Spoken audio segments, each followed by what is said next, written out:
telah pun kami jalankan, yang mana sebelum ini saya telah datang ke tempat tuan-tuan untuk membawa kutipan dana, dan datang kali ini pun atas maksud yang sama, tapi saya datang beserta dengan sedikit gambar yang telah kami ambil insya-Allah. Sebuah hadis Nabi sallallahu alaihi wasallam untuk perkongsian kita pada pagi ini yang berbunyi, an Bara' bin Azib radhiyallahu anhu qala sami'tu amarna Rasulullah sallallahu alaihi wasallam bi sab'i i'adatil marid wa itsba'il janazah wa tasmitil 'atis wa ijabatid da'i wa ifsha'is salam wa nasril mazlum wa ibraril muqsim. Yang bermaksud daripada Bara' bin Azib radhiyallahu anhu, katanya bahawa Rasulullah sallallahu alaihi wasallam memerintahkan kami dengan 7 perkara. Yang pertama, i'adatul marid, menziarahi orang sakit. Yang kedua, tasmitil 'atis, kita mendoakan seseorang apabila dia bersin. Yang ketiga, wa ijabatud da'i, kita memenuhi jemputan kenduri. Yang keempat, wa ifsha'is salam, kita menebarkan salam. Yang kedua tadi tertinggal ya. Yang kedua tadi wa isba'il janazah, kita menghantar jenazah pergi kuburan. Yang kedua, yang ketiga wa tasmitil 'atis, iaitu kita mendoakan orang bersin. Yang keempat, wa ijabatud da'i, kita memenuhi jemputan kenduri. Yang kelima, wa ifsha'is salam, kita menebarkan salam. Yang keenam, wa nasril mazlum, membantu orang yang dizalimi. Dan yang terakhir adalah wa ijabatud da'i, yaitu kita menunaikan sumpah. Yang pertama yang dinyatakan di dalam hadis ini adalah i'adatul marid, kita menziarahi orang sakit. Jadi ziarah orang sakit ini adalah perintah dan sunnah Rasulullah sallallahu alaihi wasallam. Jadi perkara sunnah ini bukan sekadar kita solat sunat saja sunnah, puasa sunat saja sunnah, banyak lagi sunnah-sunnah yang diperintahkan oleh Rasulullah sallallahu alaihi wasallam. Di antaranya ziarah orang sakit. Bila kita ziarah orang sakit ini, dia ada adab. Ada adab. Di antaranya adab ziarah orang sakit, bila kita pergi ziarah sekejap saja, jangan kita pergi ziarah lama-lama. Ziarah sekejap, tanya kabar dia, baca doa, balik. Tidak perlu kita duduk lama-lama, sebab kita nak bagi peluang untuk dia berehat dan bagi ruang yang banyak untuk keluarga dia khidmat pada saudara kita yang sakit tadi. Kemudian adab yang kedua bila mana kita ziarah orang sakit adalah kita mendoakan orang yang sakit tersebut. Di antara doa yang diajarkan oleh Nabi sallallahu alaihi wasallam kepada kita bila mana kita menziarahi orang sakit, yang diajarkan oleh Nabi, Allahumma anta syafi, wahai Allah, sesungguhnya engkaulah yang menyembuhkan. La shifaa illa shifauka, tidak ada lagi kesembuhan yang datang daripada engkau. Doktor tak boleh menyembuhkan, ubat tak boleh menyembuhkan. Doktor tugas dia hanya merawat, tapi kesembuhan datang daripada Allah Subhanahu wa taala. La shifaa illa shifauka, tidak ada kesembuhan melainkan kesembuhan daripada engkau ya Allah. Ishfihi, maka sembuhkanlah orang ini, shifaan la yughadiru saqama, dengan kesembuhan yang tidak akan pernah sakit lagi. Jadi kita baca doa. Ya, kita baca doa. Itu di antara adab bila mana kita menziarahi orang sakit. Yang kedua yang diperintahkan oleh Nabi sallallahu alaihi wasallam di dalam hadis ini adalah wa isba'il janazah, kita mengiringi jenazah pergi kuburan. Jadi bila mana berlaku kematian, ada 4 perkara fardu kifayah yang perlu ditunaikan terhadap mayat tersebut. Yang pertama dimandikan, yang kedua dikafankan, yang ketiga disembahyangkan, dan yang keempat dikebumikan. 4 perkara. 4 perkara yang wajib ditunaikan ke atas mayat. Jadi bila mana ada orang meninggal dunia ni, sebut di dalam sebuah hadis Nabi sallallahu alaihi wasallam yang lain, barang siapa yang solat jenazah kemudian dia menghantar jenazah tersebut pergi kuburan, maka baginya pahala sebanyak 2 kira. Ditanya oleh para sahabat, "Ya Rasulullah, banyak mana 1 kira?" Maka dijawab oleh Rasulullah, 1 kira itu banyaknya seperti Bukit Uhud. Jadi Bukit Uhud di Mekah ni besarlah. Tuan-tuan yang mungkin ada kelapangan yang telah dipilih oleh Allah menjadi tetamu Allah, untuk pergi menunaikan haji ataupun umrah, dan tengok macam mana besar Bukit Uhud. Maknanya 2 kali ganda daripada itu ganjaran untuk orang yang menyembahyangkan dan menghantar mayat ke kuburan. 2 kali ganda besar tu pahala dia. Ada orang tanya, kenapa buat kerja sedikit pahala banyak? Sebab buat kerja sedikit pahala banyak, sebab yang bagi pahala itu adalah Allah. Allah al-ghaniyun 'anil alamin, kaya daripada segala apa yang di dunia ini. Jadi tidak ada upah yang diberikan oleh Allah, tidak ada ganjaran yang diberikan oleh Allah ganjaran yang sedikit. Bila mana Allah mengganjarkan pahala, semua ganjaran yang besar-besar, berlipat-lipat kali ganda. Inilah Allah Subhanahu wa taala. Jadi bila mana ada jenazah meninggal, ada saudara mara kita yang meninggal, ada jenazah, sunnah untuk kita pergi ziarah dan hantar pergi kuburan. Ya, kadang-kadang orang ni berkawan hanya bila hidup saja, bisnes sama-sama, buat kerja sama-sama, tetapi bila mati tak ada yang pergi ziarah. Yang si mati ni pun satu hal, ketika hidup tak pernah datang masjid, mati baru nak datang masjid. Anak dia pikul, bawa keranda, pikul ayah pergi dekat masjid. Sampai masjid Tok Imam kata, ada apa? Dia pun beritahu Tok Imam ni arwah ayah saya minta tolong solat jenazah. Ayah kamu yang mana satu Dia pun jawab, ayah saya yang pakai kereta Volvo warna merah tu Tok Imam. Oh, itu ke ayah kamu? Ayah kamu tak pernah datang masjid, kata Tok Imam. Anak dia jawab apa? Anak dia pun jawab, ni ayah saya nak datang buat kali pertama dan datang buat kali terakhir sekali. Sebab sibuk tak pernah datang ke masjid. Para sahabat mereka disolatkan di masjid sebab mereka mengimarahkan masjid.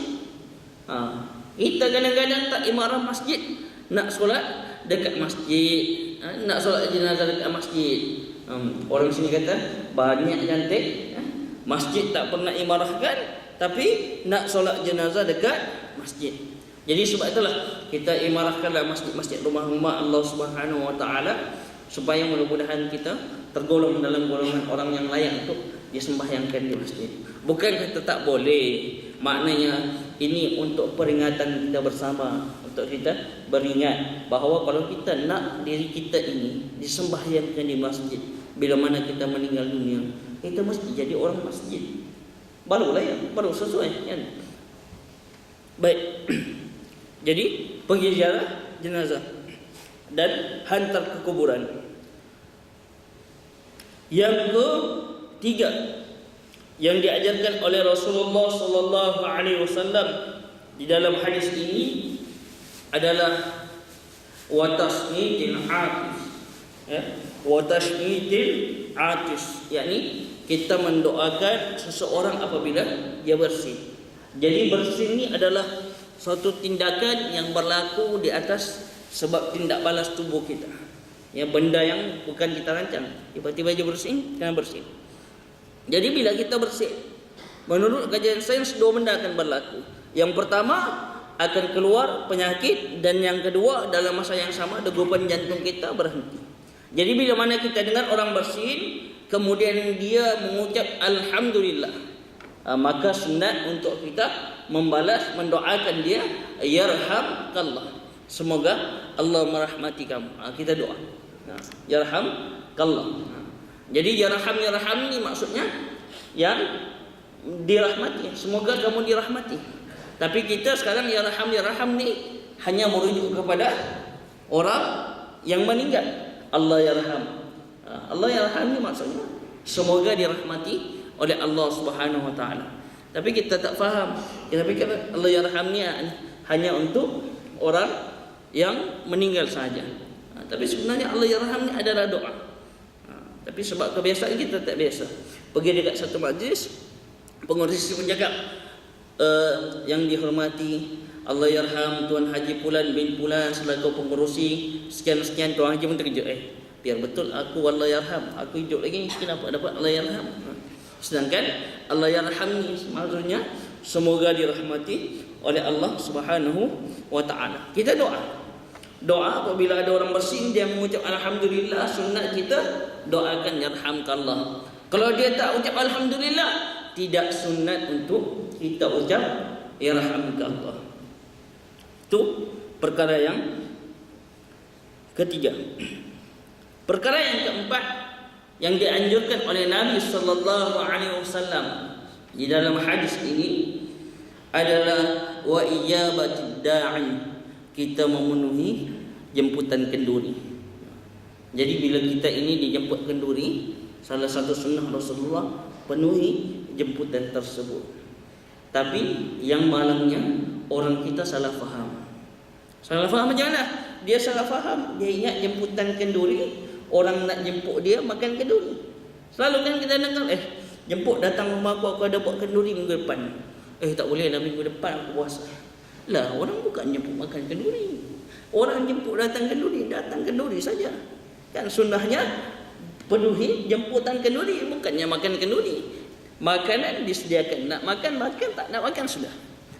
Jadi kadang-kadang bila kita tak tahu, kita tak faham, membiasakan di antara jemputan kenduri dan datang makan kenduri, kita terlepas pahala.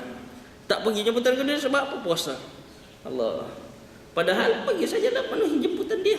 Kamu puasa tak payah makan, dapat pahala sunnah. Jadi sebab itulah kita kena faham dan bezakan perkara ini. Sebab kita ini tidak lepas daripada kesalahan. Jadi kita kena cari lubuk-lubuk. Lubuk-lubuk apa? Lubuk-lubuk untuk kita mencari sebanyak mungkin pahala. Nak topak balik kesalahan-kesalahan, nak bersihkan balik kesalahan-kesalahan yang kita buat itu dengan cara kita mencari sebanyak mungkin lubuk-lubuk pahala untuk kita persembahkan kepada Allah Subhanahu wa taala. Yang kelima yang diajarkan oleh Rasulullah sallallahu alaihi wasallam ataupun yang diperintahkan oleh Rasulullah sallallahu alaihi wasallam di dalam hadis ini ialah wa ifsya'is salam. Kita menebarkan salam. Masuk waktu ni. Kita menebarkan salam.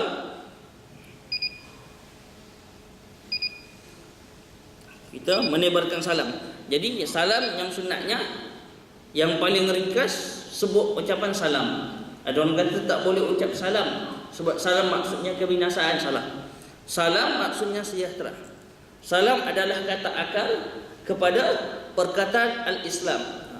Jadi boleh ucap salam. Dan paling banyak Assalamualaikum warahmatullahi wabarakatuh. Ada lagi lebih banyak daripada tu. Orang sambung Muhammad firatu wa ridwanu. Doa pada maknanya salam ini adalah doa. Jadi makin banyak makin bagus kita mendoakan kepada orang yang kita jumpa. Tapi jangan kita samakan. Sekarang ada orang yang dia duduk bertelaga. Dia kata sama aja Assalamualaikum dengan salam satu Malaysia, sama aja. Bukan kata tak boleh ucap salam satu Malaysia, tapi jangan kita samakan. Assalamualaikum itu sunnah. Assalamualaikum itu sunnah. Jangan kita samakan. Nak ucap boleh tapi jangan kita samakan. Kalau kata sama Assalamualaikum dengan salam satu Malaysia, sekejap lagi solat tukar. Fil alamina innaka hamidum majid. Salam satu Malaysia. Jadi tuan-tuan, confirm besok masuk peran page utusan Malaysia berita harian bahawa Tok Imam kena belasah makmum sebab bagi salam lepas solat guna salam satu Malaysia. Baik. Memandangkan masa kita pun amat singkat, jadi anda berhenti setakat di situ dulu sebab anda nak berkongsi dengan tuan-tuan sedikit gambar-gambar yang anda kutip sepanjang program-program dekat Sabah. Tuan-tuan, ini adalah Sekolah Rendah Islam Kota Kinabalu, bangunan 2 tingkat kita sewa. Ini adalah program kita serahkan Al-Quran kepada sebuah sekolah rendah di daerah Sendakan. Jadi kita punya ni banyak Kita punya penyeras dakwah banyak. Ini adalah gambar ambulans membawa pesakit daripada pedalaman Sabah untuk pergi ke hospital. Okey, ini keadaan rumah-rumah setinggan yang kita pergi. Dia sangat rapat-rapat. Bila rapat-rapat, semua buat daripada kayu, kemungkinan untuk kebakaran itu mudah. Baru-baru ini disempurna, 300 buah rumah terbakar.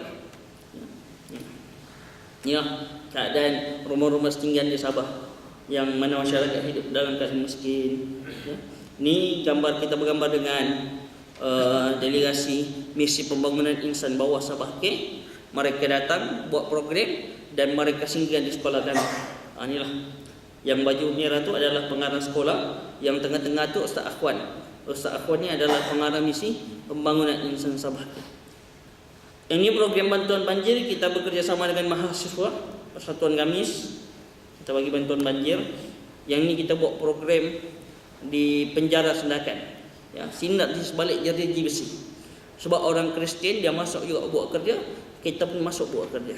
Ya, kita masuk bagi kita tak mampu bagi sumbangan dan materialistik, kita bina rohani mereka. Ustaz Ahmad Fahmi ni adalah kita punya yang pakai vest ni. Yang pakai vest ni adalah kita punya penyelas dakwah di kawasan Sendakan. Ni pergi buat kerja bantu sekali dengan anak kecil dia sekali. Ni ketika saya meeting pengurusan sekolah, ni antara program kita buat, kita mengajar masyarakat tentang sedikit kemahiran buat kuih, kita ajar. Ni Ustaz Ishak yang mana dia ni orang Melaka tapi sangat aktif menggerakkan misi-misi dakwah kebajikan di Sabah melalui Sabah Camp. Ni antara yang kita tengah kutip sekarang, kutipan dana untuk bantuan mangsa kebakaran di Sempurna. Ini gambar-gambar sekolah. Jadi tuan-tuan ni dah sebahagian daripada gerak kerja kami ni. Kursus solat, kem solat dibuat untuk ibu-ibu di pedalaman. Mu'alaf, baca Quran, baru bertatib baca Quran. Ni latihan azan.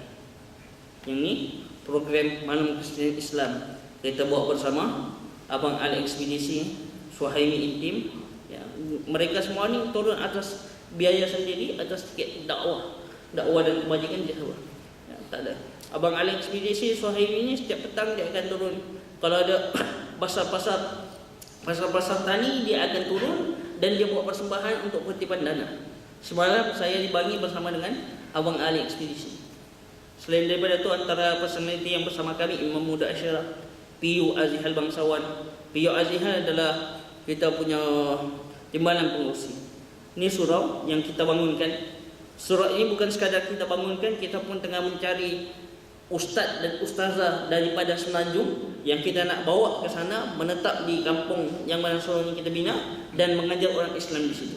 Kalau setakat bina surau, tak dibina jiwa orang yang nak sujud, akhirnya surau ini akan rosak semula. Jadi tuan-tuan yang dirahmati Allah, inilah di antara program-program ini. Surau dia. Ini surau dia yang tengah kita bina sekarang. Sekarang atap dah siap, dah apa semua, pasang simen pun dah selesai. Jadi tuan-tuan yang dirahmati Allah, pada hari yang berbahagia ini, ana dengan sukacitanya ingin melancarkan dana untuk pendidikan, kebajikan, dakwah dan fi sabilillah di negeri Sabah. Ini tuan-tuan banyak kerja yang kita nak buat untuk menyelamatkan akidah umat Islam di Sabah dan di bawah plan pendidikan NGO kami. Setakat ini kita dah tubuhkan sekolah 1, 2, 3, maknanya dalam tempoh 3 tahun lagi ada pelajar yang akan grade, yang keluar daripada sekolah kami masuk tingkatan 1. Maknanya dalam tempoh 3 tahun ini kami berhasrat nak tubuhkan sekolah menengah. Selesai 5 tahun sekolah menengah campur 3 tahun, maknanya 8 tahun kita ambil anggaran 10 tahun. Kita menjangkakan, kita mensasarkan pada 10 tahun akan datang ataupun 12 tahun akan datang, kita akan membuka kolej universiti Islam Sabah.